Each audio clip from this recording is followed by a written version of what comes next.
Bonjour à tous, je suis ravie de vous retrouver. Aujourd'hui, nouvelle vidéo, nouveau thème. Alors, plus passionnant que le précédent, on va parler des prévisions de vente. À tout à l'heure.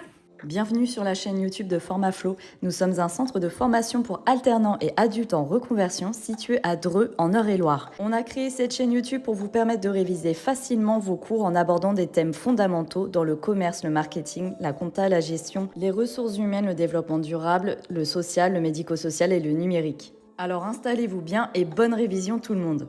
Salut tout le monde! Aujourd'hui, nous allons parler d'un sujet crucial qui est les prévisions de vente. Imaginez un instant que vous ne savez pas combien de produits vous allez vendre. Cela peut vous ramener deux gros problèmes. La surproduction, la rupture de stock ou encore du manque de personnel.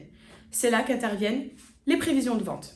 Elles vous serviront de prévoir la disponibilité des produits selon la demande des clients, mais aussi de définir des objectifs clairs aux vendeurs, aux achats et à la production.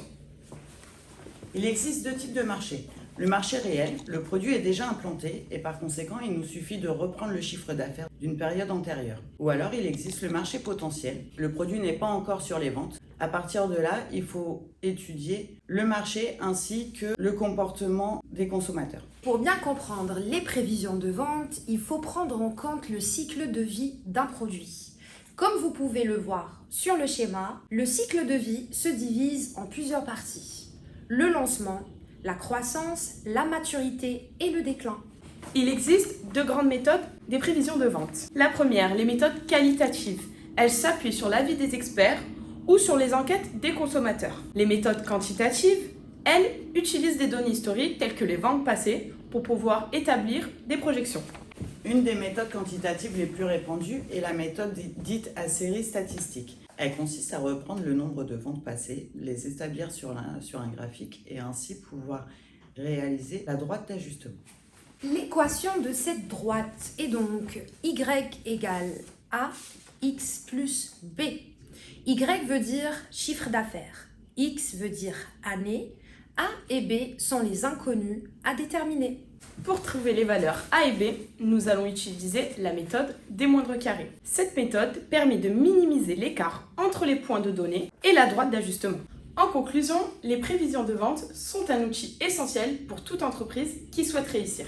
En utilisant les différentes méthodes et outils à sa disposition, une entreprise peut établir des prévisions fiables et prendre des décisions éclairées pour son avenir. En espérant que cette vidéo vous a été utile, likez, laissez des commentaires si vous avez des questions. Et surtout, n'oubliez pas de vous abonner. À très vite. À bientôt! À bientôt. Merci. Mais j'espère que cette vidéo vous a plu. N'hésitez pas à visionner, revisionner, revisionner les exemples que les TPMU vous ont présentés. Dans tous les cas, une question, une interrogation, vous nous laissez un commentaire et on sera une joie de vous y répondre. À bientôt! Le croissant. C'est le croissant, croissance. Il existe deux grandes demi...